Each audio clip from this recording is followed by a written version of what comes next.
ਰਾਤ ਭਾਵੇਂ ਕਿਤਨੀ ਲੰਬੀ ਤੇ ਕਾਲੀ ਬੋਲੀ ਹੋਵੇ, ਅਖੀਰ ਕੱਟ ਜਾਂਦੀ ਹੈ।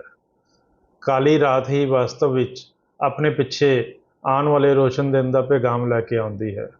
ਲਗਾਤਾਰ ਜ਼ਬਰ ਤੇ ਅਤਿਆਚਾਰ ਦਾ ਟਾਕਰਾ ਕਰਦੇ ਸਿੰਘਾਂ ਦੀ ਅਵਸਥਾ ਵੀ ਕੁਝ ਇਸ ਤਰ੍ਹਾਂ ਦੀ ਹੋ ਗਈ ਜਿਵੇਂ ਜ਼ੁਲਮ ਅਤੇ ਜ਼ਿਆਦਤੀਆਂ ਨਾਲ ਸਦਾ ਜੂਝਦੇ ਰਹਿਣਾ ਉਹਨਾਂ ਦੇ ਜੀਵਨ ਦਾ ਅੰਗ ਬਣ ਗਿਆ ਹੋਵੇ। ਉਹਨਾਂ ਦੀ ਮਾਨਸਿਕ ਅਵਸਥਾ ਇਸ ਲੋਕ ਗੀਤ ਤੋਂ ਭਲੀ ਭਾਂਤ ਉਜਾਗਰ ਹੋ ਜਾਂਦੀ ਹੈ। ਮੰਨੂ ਸਾਡੀ ਦਾਤਰੀ, ਅਸੀਂ ਮੰਨੂ ਦੇ ਸੋਏ, ਜਿਉਂ-ਜਿਉਂ ਮੰਨੂ ਵੱਢਦਾ ਅਸੀਂ ਦੂਨੇ ਝੋਨੇ ਹੋਏ। ਸਿੱਖਾਂ ਦੀ ਨਾ ਦਬਾਈ ਜਾ ਸਕਣ ਵਾਲੀ ਸਪਿਰਿਟ ਅਤੇ ਜ਼ੁਲਮ ਦੀ ਵਿਵਸਥਾ ਨੂੰ ਖਤਮ ਕਰਨ ਦੀ ਪ੍ਰਬਲ ਪ੍ਰੇਰਨਾ ਉਹਨਾਂ ਦੇ ਰੋਮ ਰੋਮ ਵਿੱਚ ਸਮਾ ਚੁੱਕੀ ਸੀ। ਜ਼ਬਰ ਦਾ ਟਾਕਰਾ ਕਰਨ ਲਈ ਸਿੰਘਾਂ ਦੇ ਕਈ ਜੱਥੇ ਬਣੇ। ਇਹ ਜੱਥੇ ਭਾਵੇਂ ਕਦੇ-ਕਦੇ ਆਪਸ ਵਿੱਚ ਹੀ ਖੈਬੜ ਪੈਂਦੇ, ਪਰ ਅਕਸਰ ਥਾਂ-ਥਾਈਂ ਜਾਬਰ ਹਾਕਮਾਂ ਨਾਲ ਟੱਕਰ ਲੈਂਦੇ ਅਤੇ ਜਨਤਾ ਦੀ ਰਖਵਾਲੀ ਕਰਦੇ। ਇਹੀ ਜੱਥੇ ਮਿਸਲਾਂ ਦਾ ਰੂਪ ਧਾਰ ਕੇ ਵਕਤ ਪਾ ਕੇ ਇਤਨੇ ਤਕੜੇ ਹੋ ਗਏ ਕਿ ਇਹ ਦਿੱਲੀ ਦੇ ਮੁਗਲ ਬਾਦਸ਼ਾਹ ਅਤੇ ਅਫਗਾਨ ਬਾਦਸ਼ਾਹ ਦੇ ਸੂਬੇਦਾਰਾਂ ਨੂੰ ਚੈਲੰਜ ਕਰਨ ਲੱਗੇ ਅਤੇ ਥਾਂ-ਥਾਈਂ ਮੱਲਾਂ ਮਾਰਨ ਲੱਗੇ ਅਤੇ ਅੰਤ ਵਿੱਚ ਸ਼ੁਕਰ ਚੱਕੀਆ ਮਿਸਲ ਅੱਗੇ ਵਧੀ ਅਤੇ ਉਸ ਦਾ ਹੋਣਹਾਰ ਆਗੂ 1799 ਈਸਵੀ ਵਿੱਚ ਲਾਹੌਰ ਦੇ ਤਖਤ ਉੱਤੇ ਸੁਸ਼ੋਭਿਤ ਹੋਇਆ।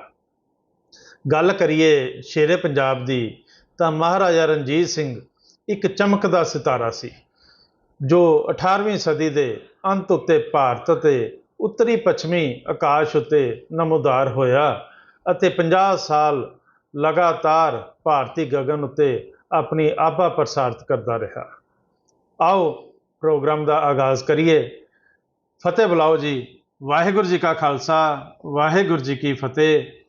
ਲੜੀਵਾਰ ਚੱਲ ਰਹੇ ਪ੍ਰੋਗਰਾਮ ਦੀ ਅੱਜ ਦੀ 5ਵੀਂ ਲੜੀ ਵਿੱਚ ਮਹਾਰਾਜਾ ਰਣਜੀਤ ਸਿੰਘ ਜੀ ਦੇ ਜੀਵਨ ਸੰਬੰਧੀ ਵਡਮੁੱਲੀ ਜਾਣਕਾਰੀ ਦੇਣ ਲਈ ਪ੍ਰਿੰਸੀਪਲ ਅਸ਼ਵਨੀ ਮਲਹੋਤਰਾ ਜੀ ਸਾਡੇ ਨਾਲ ਇੱਕ ਵਾਰ ਫਿਰ ਤੋਂ ਹਾਜ਼ਰ ਹਾਂ।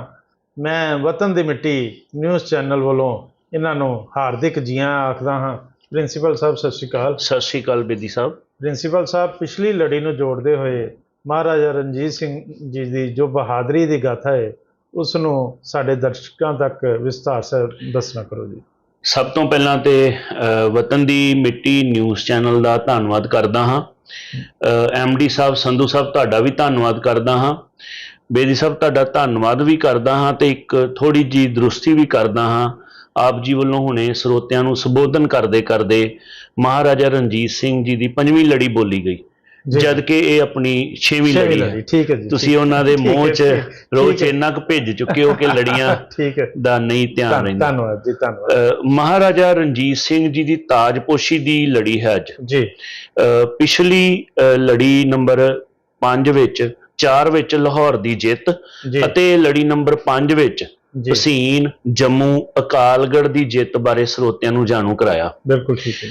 ਅੱਜ ਲੜੀ ਨੰਬਰ 6 ਵਿੱਚ ਆਪਣੇ ਸਰੋਤਿਆਂ ਨੂੰ ਮਹਾਰਾਜਾ ਰਣਜੀਤ ਸਿੰਘ ਜੀ ਦੀ ਤਾਜਪੋਸ਼ੀ ਦੀ ਜਾਣਕਾਰੀ ਸਾਂਝੀ ਕਰਾਂਗਾ। ਠੀਕ ਹੈ ਜੀ। ਲਾਹੌਰ ਦੀ ਜਿੱਤ ਅਤੇ ਇਸ ਦੇ ਆਲੇ ਦੁਆਲੇ ਦੇ ਇਲਾਕਿਆਂ ਉੱਤੇ ਆਪਣਾ ਦਬਦਬਾ ਬਣਾ ਕੇ ਮਹਾਰਾਜਾ ਰਣਜੀਤ ਸਿੰਘ ਜੀ ਦਾ ਲਾਹੌਰ ਵਿਖੇ 1801 ਈਸਵੀ ਦੀ ਵਿਸਾਖੀ ਤੇ ਬਹੁਤ ਪ੍ਰਭਾਵਸ਼ਾਲੀ ਦਰਬਾਰ ਲਗਾਇਆ ਗਿਆ। ਠੀਕ ਹੈ। ਇਸ ਦਰਬਾਰ ਵਿੱਚ ਮਹਾਰਾਜਾ ਨੇ ਆਪਣੇ ਸਾਰੇ ਪ੍ਰਮੁੱਖ ਰਿਸ਼ਤੇਦਾਰਾਂ, ਸਲਾਹਕਾਰਾਂ ਅਤੇ ਆਪਣੇ ਰਾਜ ਦੇ ਪ੍ਰਭਾਵਸ਼ਾਲੀ ਸ਼ਖਸੀਅਤਾਂ ਨੂੰ ਸੱਦਿਆ। ਠੀਕ ਹੈ। ਇਸ ਸਮਾਗਮ ਵਿੱਚ ਮਹਾਰਾਜਾ ਰਣਜੀਤ ਸਿੰਘ ਜੀ ਨੇ ਆਪਣੇ ਰਾਜ ਭਾਗ ਨੂੰ ਚਲਾਉਣ ਲਈ ਸਰਕਾਰ ਅਤੇ ਪ੍ਰਸ਼ਾਸਨ ਨੂੰ ਚਲਾਉਣ ਵਾਸਤੇ ਵੱਖ-ਵੱਖ ਮਹਿਕਮਿਆਂ ਵਿੱਚ ਕੰਮ ਵੰਡਿਆ ਅਤੇ ਇਹਨਾਂ ਦੀ ਮੁਖੀ ਵੀ ਨਿਯੁਕਤ ਕੀਤੇ। ਬਾਬਾ ਸਾਹਿਬ ਸਿੰਘ ਬੇਦੀ ਜੋ ਕਿ ਉਸ ਵੇਲੇ ਦੇ ਬੜੀ ਧਾਰਮਿਕ ਸ਼ਖਸੀਅਤ ਨੇ ਮਹਾਰਾਜਾ ਰਣਜੀਤ ਸਿੰਘ ਜੀ ਦੀ ਤਾਜਪੋਸ਼ੀ ਦੀ ਰਸਮ ਨਿਭਾਈ। ਠੀਕ ਹੈ। ਰਣਜੀਤ ਸਿੰਘ ਜੀ ਨੇ ਮਹਾਰਾਜਾ ਦੀ ਉਪਾਧੀ ਧਾਰਨ ਕਰਕੇ ਸਰਕਾਰ ਇਹ ਵਾਲਾ ਕਹਾਉਣਾ ਸ਼ੁਰੂ ਕਰ ਦਿੱਤਾ। ਇਸ ਮੌਕੇ ਲਾਹੌਰ ਸ਼ਹਿਰ ਦੇ ਸ਼ਰਾਫਾਂ ਨੂੰ, ਸ਼ਰਾਫ ਬੇਦੀ ਸਭ ਸਮਝਦੇ ਹੋ ਜਿਹੜੇ ਸੁਨਿਆਰੇ, ਸ਼ਰਾਫਾਂ ਨੂੰ ਸਰਕਾਰ ਵਾਸਤੇ ਚਾਂਦੀ ਦਾ ਸਿੱਕਾ ਢਾਲਣ ਦਾ ਹੁਕਮ ਜਾਰੀ ਕੀਤਾ। ਠੀਕ ਹੈ। ਇਸ ਸਿੱਕੇ ਦਾ ਨਾਂ ਨਾਨਕ ਸ਼ਾਹੀ ਰੁਪਈਆ ਰੱਖਿਆ ਗਿਆ। ਇਹ ਮੈਂ ਜ਼ਿਕਰ ਪਿਛਲੀ ਤੀਸਰੀ ਚੌਥੀ ਲੜੀ 'ਚ ਵੀ ਕੀਤਾ ਸੀ, ਸਰੋਤਿਆਂ ਨੂੰ ਦੱਸਿਆ ਸੀ ਜੀ ਕਿ ਉਹਨਾਂ ਨੇ ਆਪਣੇ ਨਾਂ ਤੇ ਕੋਈ ਸਿੱਕਾ ਜਾਰੀ ਨਹੀਂ ਸੀ ਜੀ। ਉਹਨਾਂ ਨੇ ਮਹਾਰਾਜ ਨੇ ਆਪਣੇ ਨਾਮ ਤੇ ਸਿੱਕਾ ਨਹੀਂ ਜਾਰੀ ਕੀਤਾ, ਸਗੋਂ ਕਿ ਗੁਰੂ ਨਾਨਕ ਸਾਹਿਬ ਜੀ ਦੇ ਨਾਮ ਤੇ ਸਿੱਕਾ ਜਾਰੀ ਕੀਤਾ। ਠੀਕ ਹੈ ਜੀ। ਇਹ ਰਸਮ ਕਰਵਾ ਕੇ ਮਹਾਰਾਜਾ ਰਣਜੀਤ ਸਿੰਘ ਜੀ ਨੇ ਆਪਣੇ ਆਪ ਨੂੰ ਸਿੱਖ ਕੌਮ ਦਾ ਸਿਰਮੌਰ ਨੇਤਾ ਹੋਣ ਦਾ ਪ੍ਰਭਾਵ ਵੀ ਪਾਇਆ। ਹਿੰਦੂਆਂ ਅਤੇ ਮੁਸਲਮਾਨਾਂ ਦੀਆਂ ਧਾਰਮਿਕ ਭਾਵਨਾਵਾਂ ਨੂੰ ਮੁੱਖ ਰੱਖਦਿਆਂ ਉਹਨਾਂ ਦੀਆਂ ਵੱਖ-ਵੱਖ ਅਦਾਲਤਾਂ ਕਾਇਮ ਕੀਤੀਆਂ। ਵੱਖੋ ਵੱਖਰੇ ਰਸਮ ਹੁੰਦੇ ਆ, ਮੁਸਲਮਾਨਾਂ ਦੇ ਆਪਣੇ ਰੀਤੀ ਰਿਵਾਜ ਆ, ਹਿੰਦੂਆਂ ਦੇ ਆਪਣੇ ਰੀਤੀ ਰਿਵਾਜ ਆ। ਸੋ ਉਹਨਾਂ ਦੇ ਰੀਤੀ ਰਿਵਾਜਾਂ ਨੂੰ, ਉਹਨਾਂ ਦੇ ਧਰਮ ਨੂੰ ਮੁੱਖ ਰੱਖਦਿਆਂ ਮਹਾਰਾਜਾ ਸਾਹਿਬ ਨੇ ਉਸ ਵੇਲੇ ਦੇ ਸਮੇਂ 'ਚ ਅਦਾਲਤਾਂ ਹੀ ਦੋ ਬਣਾ ਦਿੱਤੀਆਂ। ਉਹਨਾਂ ਨੇ ਸਮਾਨਤਾ ਦਿੱਤੀ ਮਤਲਬ ਸਾਰੇ ਧਰਮਾਂ ਜੀ ਬਿਲਕੁਲ। ਇਸ ਮੌਕੇ ਮੁਸਲਮਾਨਾਂ ਲਈ ਮੁੱਖ ਕਾਜੀ ਨਿਜ਼ਾਮੂਦੀਨ ਨੂੰ ਬਣਾਇਆ ਗਿਆ। ਦੀਵਾਨੀ ਮਾਮਲਿਆਂ ਦੇ ਫੈਸਲੇ ਕਰਨ ਲਈ ਮੁਹੰਮਦ ਸ਼ਾਹ ਨੂੰ ਮੁੱਖ ਨਿਆਂਧੀਸ਼ ਨਿਯੁਕਤ ਕੀਤਾ। ਲਾਹੌਰ ਸ਼ਹਿਰ ਦਾ ਮੁੱਖ ਕੋਤਵਾਲ ਇਮਾਮ ਬਖਸ਼ ਨੂੰ ਨਿਯੁਕਤ ਕੀਤਾ। ਵੱਖ-ਵੱਖ ਮੁਹੱਲਿਆਂ ਦੇ ਸੂਝਵਾਨ ਵਿਅਕਤੀਆਂ ਨੂੰ ਆਪੋ ਆਪਣੇ ਸਥਾਨਕ ਮਸਲੇ ਹੱਲ ਕਰਨ ਦੇ ਹੱਕ ਦਿੱਤੇ। ਲਾਹੌਰ ਦੇ ਕਿਲੇ ਦੀ ਸੁਰੱਖਿਆ ਮਜ਼ਬੂਤ ਕੀਤੀ ਗਈ ਅਤੇ ਲਾਹੌਰ ਸ਼ਹਿਰ ਦੀ ਸੁਰੱਖਿਆ ਲਈ ਵੀ ਕੜਾ ਪ੍ਰਬੰਧ ਕੀਤਾ ਗਿਆ। ਖਲੀਫਾ ਨੂਰ ਉਦੀਨ ਹਕੀਮ ਅੰਸਾਰੀ ਦੇ ਪ੍ਰਬੰਧ ਹੇਠ ਆਮ ਲੋਕਾਂ ਵਾਸਤੇ ਲਾਹੌਰ ਵਿੱਚ ਇੱਕ ਸਰਕਾਰੀ ਹਸਪਤਾਲ ਵੀ ਖੋਲ੍ਹਿਆ ਗਿਆ।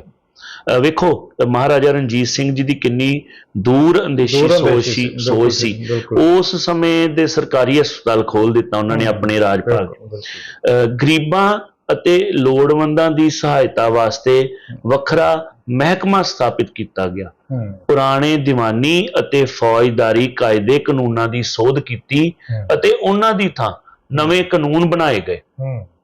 ਪੁਰਾਣੇ ਜੋ ਕਾਨੂੰਨ ਚੱਲਦੇ ਸਨ ਉਹਨਾਂ 'ਚ ਕਾਫੀ ਸੋਧਾਂ ਕੀਤੀਆਂ। ਠੀਕ ਹੈ।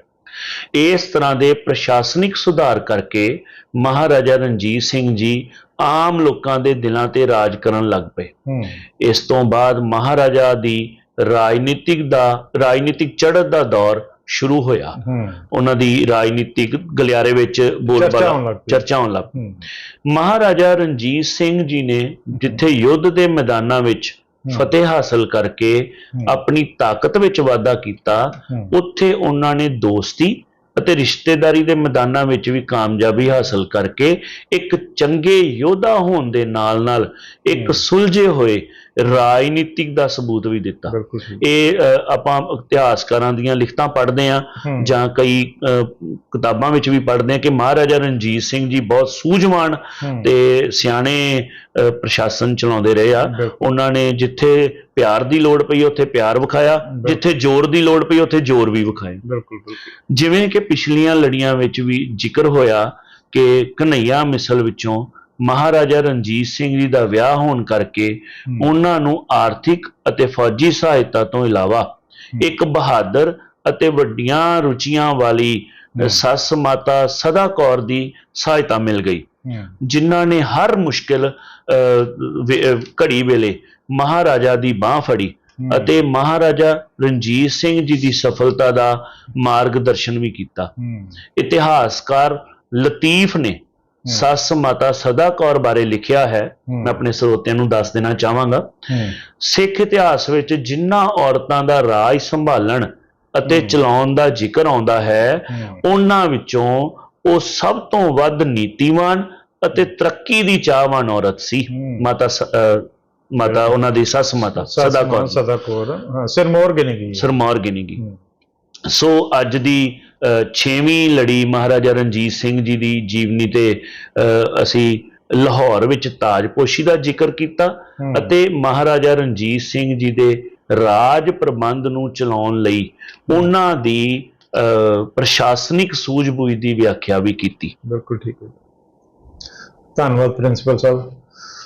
ਅਸੀਂ ਧੰਨਵਾਦੀ ਹਾਂ ਪ੍ਰਿੰਸੀਪਲ ਅਸ਼ਵਨੀ ਮਲਹੋਤਰਾ ਜੀ ਦੇ, ਜਿਨ੍ਹਾਂ ਨੇ ਸਾਨੂੰ ਸ਼ੇਰੇ ਪੰਜਾਬ ਮਹਾਰਾਜਾ ਰਣਜੀਤ ਸਿੰਘ ਜੀ ਦੇ ਜੀਵਨ ਸੰਬੰਧੀ ਜੋ ਗਾਥਾ ਵਿਸਥਾਰ ਸਾਹਿਬ ਦੱਸਣਾ ਕੀਤਾ ਕਿ ਕਿਸ ਤਰ੍ਹਾਂ ਉਹਨਾਂ ਨੇ ਰਾਜ ਭਾਗ ਸੰਭਾਲਿਆ ਤੇ ਕਿਸ ਤਰ੍ਹਾਂ ਆਪਣੀ ਸਿਆਸੀ ਦੂਰਅੰਦੇਸ਼ੀ ਨਾਲ ਇਹ ਸਾਰੀਆਂ ਇੱਥੇ ਕਾਬਜ ਹੋਏ, ਸਾਰੀਆਂ ਮਿਸਲਾਂ ਨੂੰ ਨਾਲ ਲੈ ਕੇ ਅੱਗੇ ਵਧੇ ਤੇ ਸ਼ੇਰੇ ਪੰਜਾਬ ਮਹਾਰਾਜਾ ਰਣਜੀਤ ਸਿੰਘ ਕਹਿਲਾਏ। ਅਸੀਂ ਅਗਲੀ ਲੜੀ ਦੇ ਵਿੱਚ ਇੱਕ ਵਾਰ ਫਿਰ ਤੋਂ ਆਪ ਜੀ ਦੇ ਰੂਬਰੂ ਹੋਵਾਂਗੇ। ਤਦ ਤੱਕ ਦੇ ਲਈ ਫਤਿਹ ਦੀ ਸਾਂਝ ਕਰਦੇ ਹਾਂ। ਵਾਹਿਗੁਰੂ ਜੀ ਕਾ ਖਾਲਸਾ, ਵਾਹਿਗੁਰੂ ਜੀ ਕੀ ਫਤਿਹ।